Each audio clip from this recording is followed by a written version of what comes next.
Bienvenidos todos a la clase de los menores. Estamos hablando, pasando una historia interesante que nosotros vamos a aprender acerca de corazones valientes. ¿Eres realmente valiente? Algunas veces necesitamos mostrar la valentía. Ahora que estamos pasando por una pandemia, estamos viendo y descubriendo que algunas personas son valientes. Los doctores, las enfermeras, los asistentes de laboratorio son personas valientes porque se pueden realmente enfrentar a situaciones difíciles, ¿verdad? El coronavirus es una situación difícil, pero hallamos fuerza y valor en Jesús. Nos dice que Dios nos llama a marcar la diferencia en la vida. Quiere decir que Dios necesita personas que oren, Dios necesita personas que vengan a la iglesia, Dios necesita personas que den ofrendas y diezmos, que guarden el sábado, que lean la Biblia, que lean el espíritu de profecía, pero Dios necesita también personas valientes. Y la historia de esta semana nos va a mostrar qué es la valentía. Entonces la encontramos en 1 Samuel 14:6 y dice: Jonatán dijo a su escudero: ven, pasemos a la guarnición de estos incircuncisos. Quizás el Eterno obre algo por nosotros, porque para el Señor no es difícil salvar con muchos o con pocos. Jonatán estaba con su escudero, el que le llevaba las armas, y entonces le dice: vamos a pasar por donde se encuentran estos pecadores, el pueblo enemigo de Dios, los filisteos. Quizás Dios haga algo por nosotros. En el capítulo anterior que habíamos visto, o en el capítulo que nosotros cuando estudiamos esta historia, nos damos cuenta que los israelitas, a pesar del tiempo que estaban en la tierra prometida, no tenían personas que les prepararan las armas.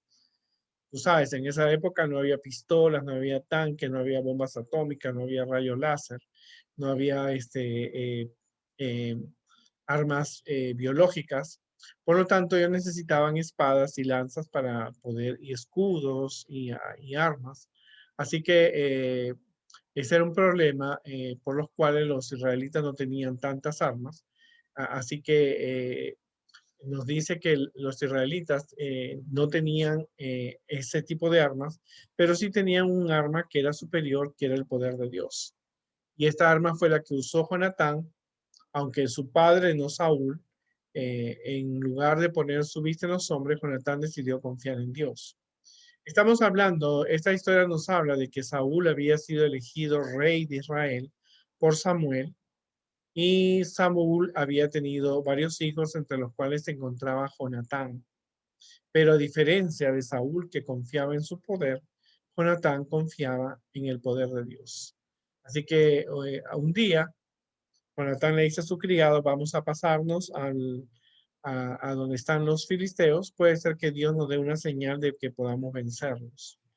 El plan de Jonatán era atacar a los filisteos, no con ejército, porque él solo tenía una lanza y una espada, sino era con el poder de Dios. Aparte, no tenía un ejército, él no tenía un ejército de soldados, pero lo único que tenía era un siervo de mucha confianza, porque en esa época los siervos, los escuderos, eran personas de confianza, eran personas que traían los alimentos y no podían traerle envenenado, y más sabiendo que Jonatán era príncipe, porque su padre, al ser rey, él venía a ser príncipe. Así que tampoco él se hizo el muy valiente, el que, yo soy el príncipe y he aprendido desde pequeño a usar una espada. Él lo que se valió y lo que muestra la historia, que él estaba convencido del poder de Dios. Ahora, su lógica era que ellos dos, tanto el siervo como Jonatán, tenían algo. No confiaban en sus armas, confiaban en que los dos tenían la misma fe. Así que la fe abre las puertas para la victoria, pero sin dudar también, pero la duda lleva a la derrota.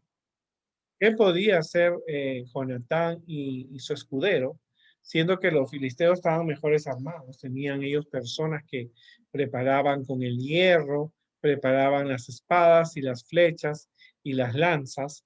Él tenía una gran desventaja, si lo ves desde el punto de vista, pero Jonatán le dice a su paje de armas, al que le llevaba las flechas, la lanza, le dice, vamos a pasar para ver lo que Dios puede hacer por nosotros, porque Dios puede salvarnos, con pocos o con muchos. Y dice que el hombre, el paje de armas, el escudero, le dijo, haz todo lo que tienes en tu corazón, ve porque aquí estoy confiando en tu fe, en tu voluntad. Ahora, los filisteos tenían experiencia en guerras, tenían experiencia, estaban sus soldados muy bien entrenados.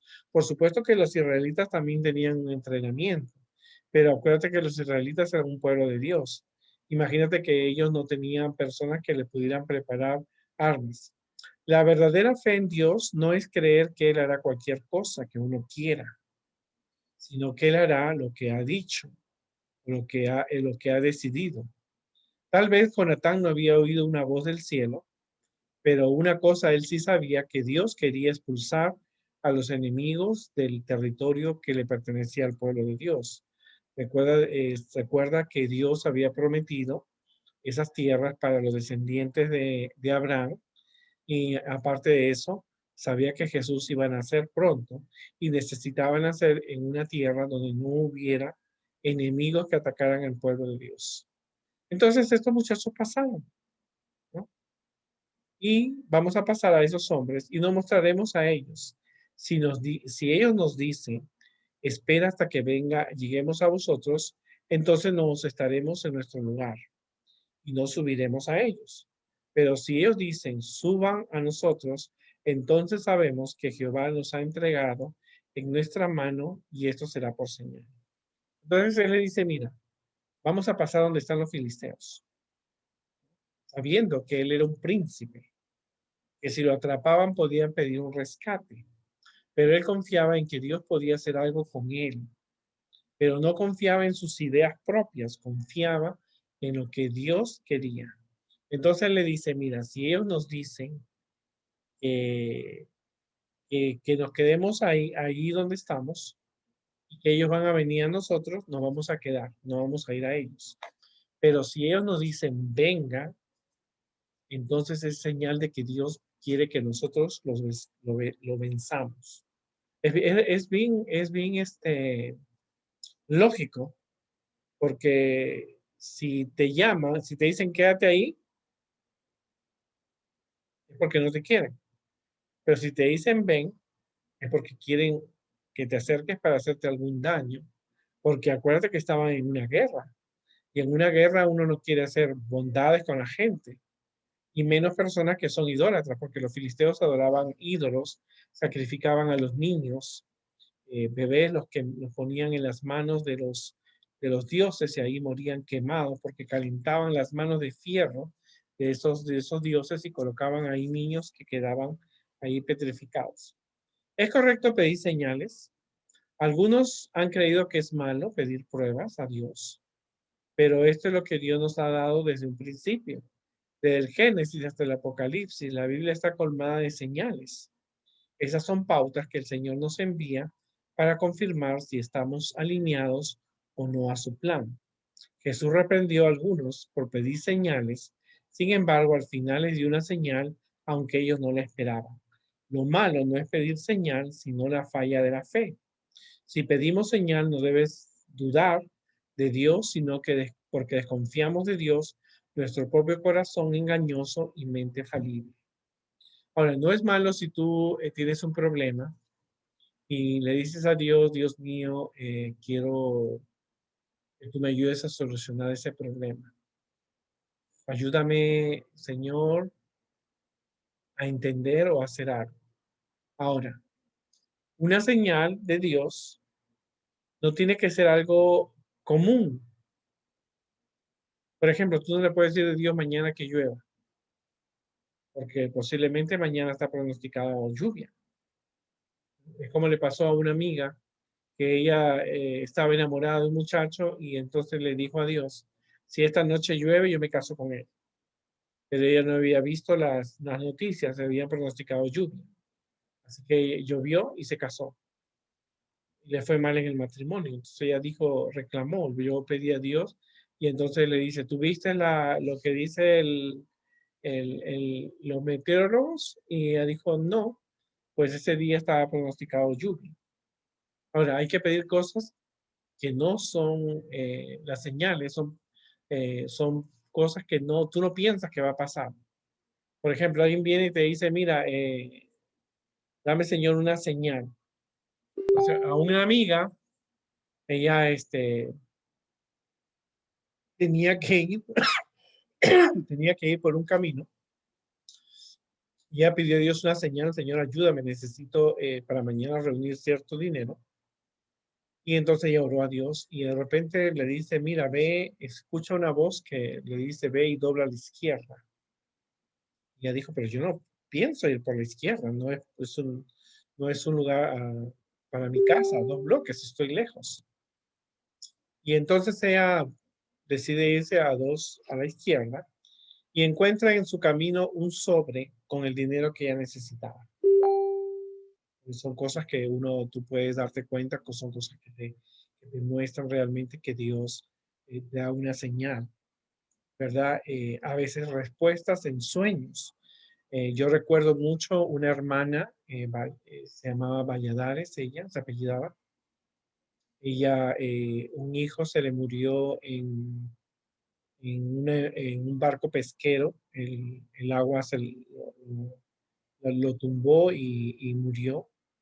Y ella le pedía a Dios una señal de saber que si su hijo había tenido, eh, había tenido la oportunidad de entregarse a Jesús en esos momentos finales.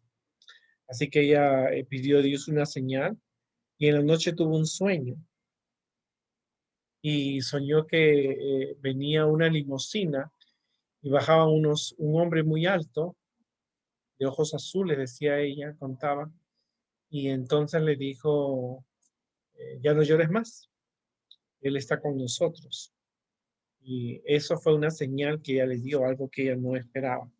Y ella murió hasta esperando que Jesús venga por segunda vez. Ahora, Jonatán pidió una señal y el Señor se la confirmó a través de los filisteos. Se mostraron pues ambos en la guarnición de los filisteos donde estaban los soldados, y los filisteos le dijeron, y aquí los hebreos que salen de la caverna están escondidos.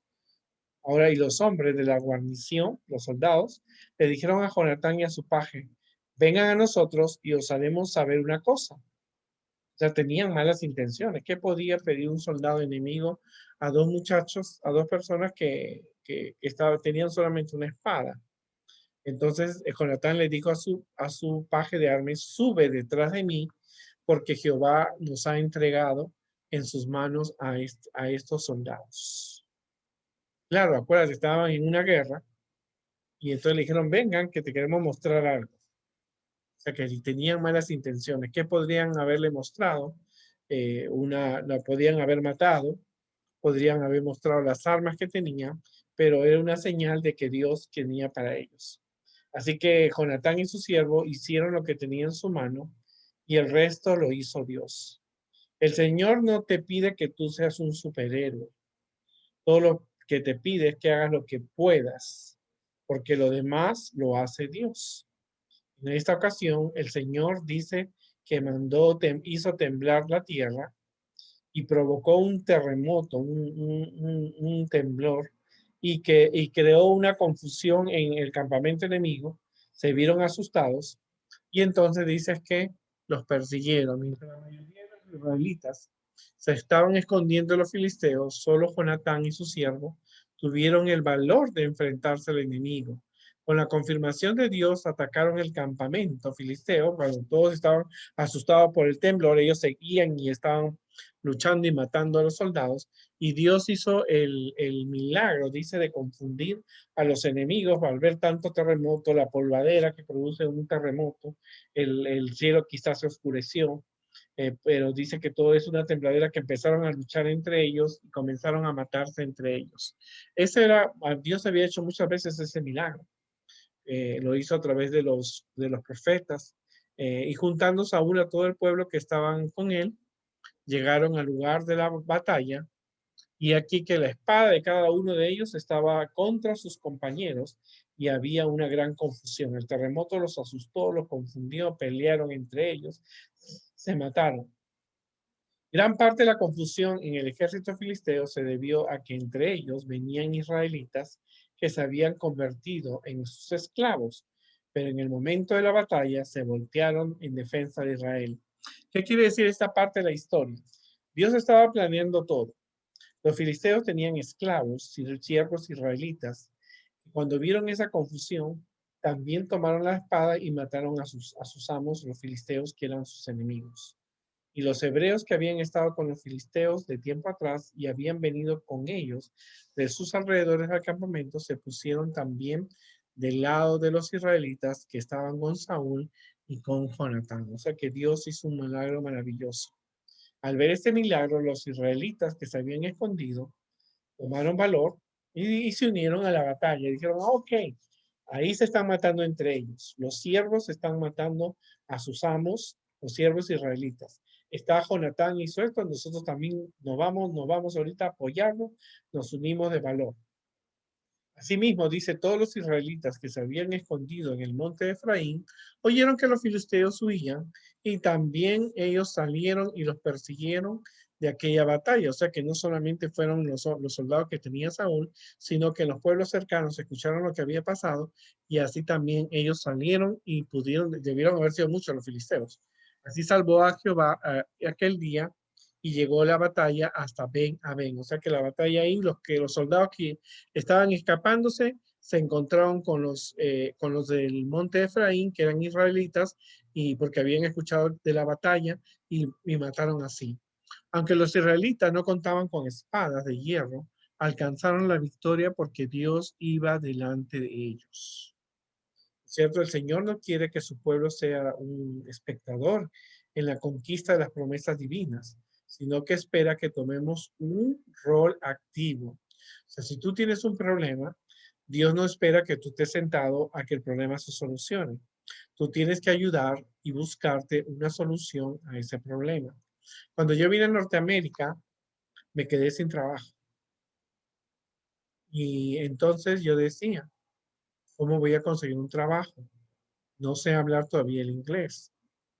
Así que yo dije, tengo que hacer algo. El primer día descansé porque estaba muy cansado del trabajo anterior y el segundo día salí. Entonces me fui a una tienda que había pasado muchas veces, era McDonald's, y entonces le pedí trabajo a una señora y me lo dio.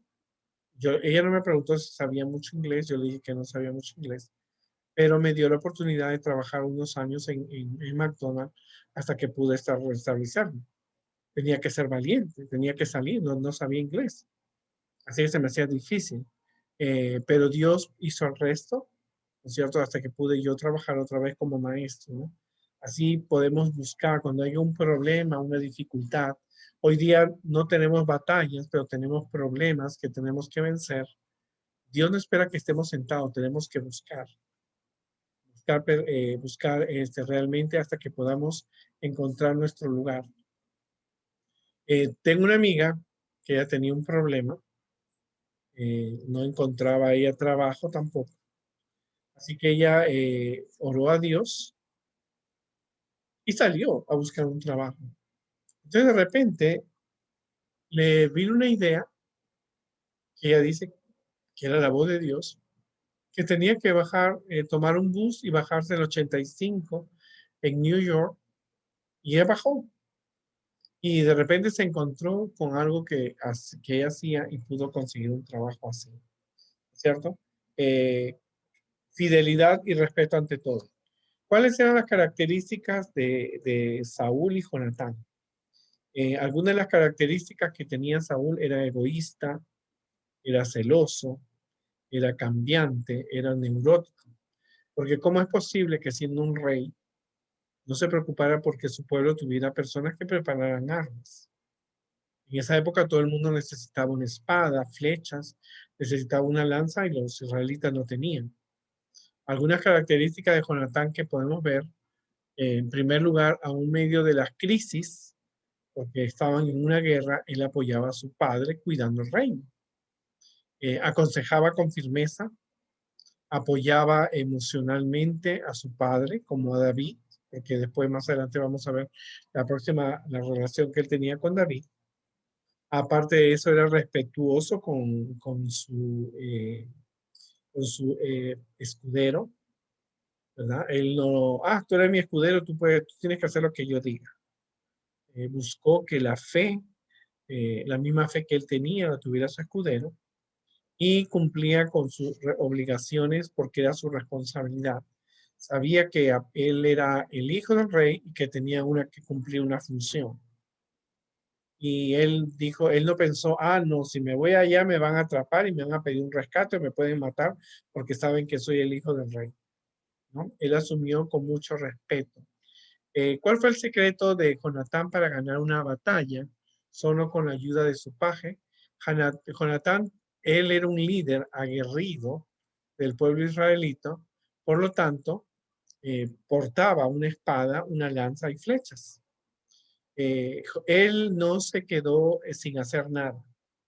Él afrontó los problemas. Él pudo haber dicho, bueno, estamos en desventaja, yo mejor me quedo en el palacio. El primer paso para actuar en la guerra, él fue solicitar a Dios su ayuda y su dirección. Él quiso que Dios dirigiera su vida. Y el éxito radica en que él hizo lo mejor que pudo, porque Dios hizo el resto. Ahora, Jonatán no tenía idea de cómo Dios iba a solucionar ese problema. Él lo dijo, bueno, Dios va a mandar un huracán, un torbellino, un terremoto. Él ni pensaba en eso. Lo que él quería era ayudar, ¿no es cierto?, a su pueblo, pero se puso en las manos de Dios. Él se enfrentó al problema y Dios buscó la solución y lo hizo temblar la tierra. Él pudo atacar, él no sabía que los siervos que tenían los filisteos, que eran los que cocinaban, los que llevaban las cosas, eran israelitas y se pusieron en contra de los filisteos y los mataron. Y él no sabía tampoco que Dios iba a usar a un pueblo que estaba cerca allí, donde los filisteos estaban escapando, que salieron y los pudieron atacar. Ahora, pregúntate, ¿cuál es la diferencia entre la presunción y la fe? Presunción es decir, ok, yo puedo hacer esto porque tengo talento. Pero fe es confiar, decir, yo no puedo hacerlo, necesito de Dios. ¿Por qué no debemos considerar a Jonatán como una persona pasiva? Es decir, que espera que las cosas sucedan. Porque Jonatán pudo haber esperado en la cueva o sentadito ahí para ver cómo se solucionaba el problema. ¿Cómo recomendar a tu amigo que debe ser un cristiano, si él observa que pierde muchas cosas por causa de tu fe? Porque él le dijo al siervo, ¿tú tienes fe en Dios? Vamos a pensar con que Dios puede solucionar este problema. O sea, guió a su escudero a que también tuviera confianza en Dios. Como alguna de las cosas que Dios considera como grandes, pero no tienen valor para Dios. ¿Cuáles son algunas de las cosas que Dios considera como grandes, pero no tienen valor para Dios? Él tenía un título real, él era príncipe, él tenía un escudero, pero eso no era importante, ¿no es cierto? Para Dios era importante que él tuviera la fe. Recuerda que amigo es quien da todo por sí por el otro. Jonatán fue un gran amigo porque él trató de ayudar a su pueblo. Segundo, nuestras acciones deben ser aprobadas por Dios. O sea, Dios no puede actuar bajo una persona que está en pecado, que está robando, ¿cierto? Honrar al Padre es respetarlo, pero es necesario obedecer a Dios. El hombre que ama a Dios acepta el lugar que Dios le da. Cuando Cristo vuelva, va a dar a cada uno según lo que le corresponde. La historia de Jonatán es una historia que ha quedado escrita para nosotros, porque cuando tengamos que enfrentarnos a un problema en la vida y vamos a tener problemas en la iglesia, en el trabajo, en la escuela, en la comunidad, Dios no espera que estés sentado esperando las soluciones. Necesitas actuar, pero dejar que Dios haga el resto, ¿verdad? Él estaba dispuesto a luchar, pero él iba a luchar, pero él dejó que Dios le diera la victoria. Porque de hecho, Jonatán y el siervo no pudieron haber matado más de 200 hombres. Pero la Biblia nos cuenta que Sansón mató a más de 500 filisteos con solo una quijada. O sea que el Dios pudo haber usado, pero él quería que Dios dirigiera sus pasos y pidió una señal y entonces la señal se le concedió. Él dijo, mira, si los filisteos nos dicen, esperen ahí, entonces nos quedamos aquí. Pero si nos dicen, venga, si nos llaman, entonces vamos a ir porque es Dios quien nos va a dar la victoria. Porque claro, estaban en una guerra. De hecho, los filisteos cuando lo estaban llamando era para matarlos, era para quitarle las armas, para buscar información. Entonces ellos se acercan y cuando se acercan, se produce el terremoto que los confunde y empiezan a matarse entre ellos. Los siervos matan a los filisteos. Jonatán y su escudero también matan. Los filisteos están asustados, el terremoto, la matanza, salen escapándose. Los del otro pueblo escuchan que vienen los filisteos por ahí, salen y los matan. Entonces todo lo soluciona Dios de una forma. Ahora, Dios estaba tratando de ya que Jesús tenía que venir en el futuro, trataba de que los enemigos de Dios desaparecieran porque esos pueblos eran paganos, habían llevado a Israel a adorar a otros ídolos y aparte ellos tenían un control de las armas, porque acuérdate que si alguien quería comprar una arma tenía que irse de los filisteos. Así que eso también fue una cosa importante que hay que considerar. Así que vamos a ver la próxima semana qué historia encontramos y seguimos con la historia de David.